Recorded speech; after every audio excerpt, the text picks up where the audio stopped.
देह बुधिया का जिस्म। चारपाई पर लेटी हुई बुधिया साफ साफ देख रही थी कि सूरज अब उगने लगा था और दिन की लालिमा मानो रात की कालिमा में तेजी से समाती जा रही थी। देखते ही देखते अंधेरा घिरने लगा था। बुधिया के आसपास और उसके अंदर भी लगा जैसे वह कालिमा उसकी जिंदगी का एक हिस्सा बन गई है, एक ऐसा हिस्सा जिससे चाह कर भी वह अलग नहीं हो सकती।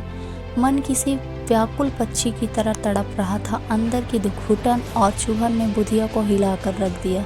समय के क्रूर पंजों में फंसी उलझी बुधिया का मन हाहाकार कर उठा। तभी ठप की आवाज ने बुधिया को चौंका दिया। उसके तन मन में एक सिरहन सी दौड़ गई। पीछे मुड़कर देखा तो दीवार का पलस्तर टूटकर नीचे बिखरा पड़ा था। माँ की तस्वीर भी खूंटी के साथ ही गिरी पड़ी थी, जो मलबे के ढेर में दबे किसी निरीह इंसान की तरह ही लग रही थी। बुधिया को पुराने दिन याद हो आए जब वह माँ की आंखों में बनी रहता देखा करती थी। शाम को बापू जब दारू के नशे में धुत घर पहुँचता था तो माँ की छोटी सी गलती पर भी बरस पड़ता था और पीटते पीटते बेदम कर देता था। एक बार जवान होती बुधिया के सामने उसकी जालिम बाप ने उसकी माँ को ऐसा पीटा था कि वह घंटों बेहोश पड़ी रही थी। बुधिया डरी सहमी से एक कोने में खड़ी रहती थी। उसका मन भीतर ही भीतर कराह उठा था।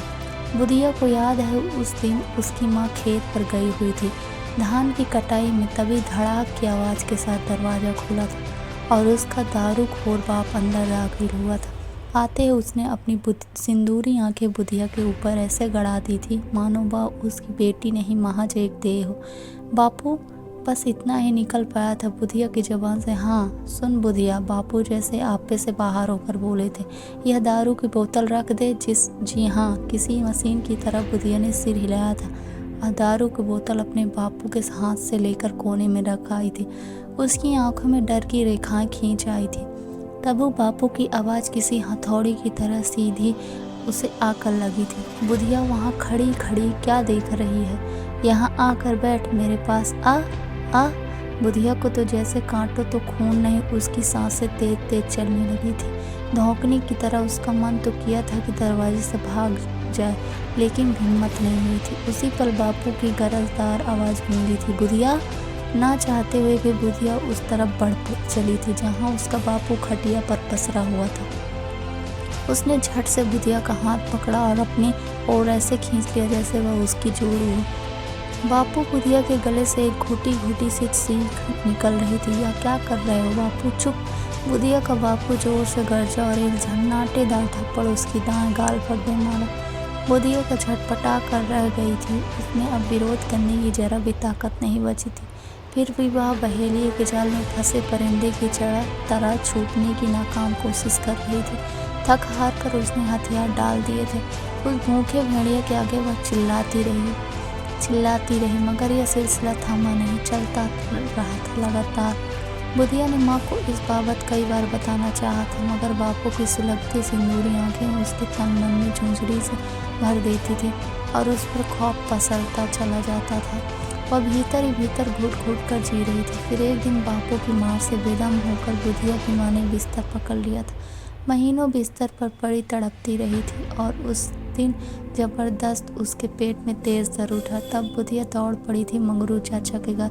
मंगरू चाचा को झाड़ फूंक में महारत हासिल थी। बुधिया से आने की वजह जानकर मंगरू ने पूछा था, तेरे बापू कहाँ हैं? पता नहीं चाचा, इतना ही कह पाई थी बुधिया। ठीक है तुम चलो, मैं आ रहा हूँ, मंगरू ने कहा तो बुधिया उल्टे पैर अपने झोपड़े में वापस चली आई। थोड़ी देर में मंगरू भी आ गया था। उसने आते झाड़ फूंक कर काम शुरू कर दिया था, लेकिन बुधिया की माँ की तबीयत भी कोई सुधार आने की बजाय दर्द बढ़ता गया था।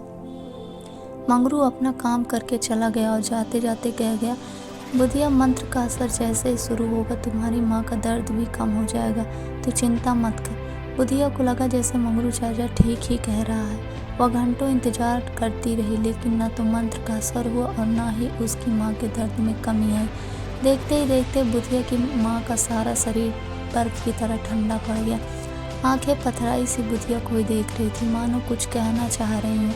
तब बुधिया फूट फाट कर रोने लगी थी। उसके बापू देर रात घर तो आए लेकिन नशे में चूर। अगली सुबह किसी तरह कफन दफन का इंतजाम हुआ था। बुधिया की यादों का तार टूटकर दोबारा आज से जुड़ गया। बापू की जातियों की वजह से बुधिया की ज़िंदगी तबाह हो गई। पता नहीं वह कितनी बार मरती है, फिर जीती है, सैकड़ों बार मर चुकी है वह, फिर भी जिंदा है, महज एक लाश बनकर। बापू के प्रति बुधिया का मन विद्रोह कर उठता है, लेकिन वह खुद को दबाती आ रही है। मगर आज बुधिया ने मन ही मन एक फैसला कर लिया, यहाँ से दूर भाग जाएगी। वह बहुत दूर, जहाँ बापू की नज़र उस तक कभी नहीं पहुँच पाएगी। अगले दिन बुधिया मास्टरानी के यहाँ गई कि वह अपने ऊपर हुई जातियों की सारी कहानी उन्हें बता देगी। मास्टरानी का नाम कलावती था, मगर सारा गांव उन्हें मास्टरानी के नाम से ही जानता है। कलावती गांव के ही प्राइमरी स्कूल में पढ़ाती है। बुधिया को भी उन्होंने ही पढ़ाया था। यह बात और है कि बुधिया 2 जमात से ज़्यादा पढ़ नहीं पाई थी। क्या बात है बुधिया, कुछ बोलो तो सही। जब से तुम आई हो तब से रोए जा रही हो, आखिर बात क्या हो गई? मास्टरानी ने पूछा तो बुधिया का गला भर आया। उसके मुंह से निकला, मास्टरानी जी। हाँ बताओ बुधिया, मैं वादा करती हूँ तुम्हारी मदद करूँगी। मास्टरानी ने कहा तो बुधिया ने बताया, मास्टरानी जी, उसने हमको खराब किया, हमारे साथ गंदा काम। सुनकर मास्टरानी जी की भौहें तन गई। वे बुधिया की बातचीत में ही काट कर बोली, किसने किया तुम्हारे साथ गलत काम? बापू ने। और बुधिया सब कुछ सिलसिलेवार बताती चली गई। मास्टरानी जी, कलावती की आंखें फटी की फटी रह गईं और चेहरे पर हैरानी की लकीरें गहराती गईं। फिर वे बोली, तुम्हारा बाप इंसान है या जानवर? उसे तो चुल्लू भर पानी में डूबकर मरना चाहिए, उसने अपनी बेटी को खराब किया। खैर तू चिंता मत कर बुधिया, तू आज शाम की गाड़ी से मेरे साथ शहर चल, वहाँ मेरी बेटी और दामाद रहते हैं। तू वहीं रहकर उनके काम करना, बच्चे संभालना, तुम्हें भरपेट खाना और कपड़ा मिलता रहे, वहाँ तू पूरी तरह महफूज रहेगी। बुधिया का सिर मास्टरानी के प्रति इज्जत से झुक गया। नई दिल्ली रेलवे स्टेशन पर उतरते ही बुधिया को लगा जैसे वह किसी नई दुनिया में आ गई हो। सब कुछ अलग और शानदार था। बुधिया बस में बैठकर गगनचुंबी इमारतों को ऐसे देख रही थी मानो कोई अजूबा हो। तभी मास्टरानी जी ने एक बड़ी इमारत की तरफ इशारा करते हुए कहा, देख बुधिया, यहाँ औरत मर्द सब एक साथ कंधे से कंधा मिलाकर काम करते हैं। सच? बुधिया को जैसे हैरानी हुई।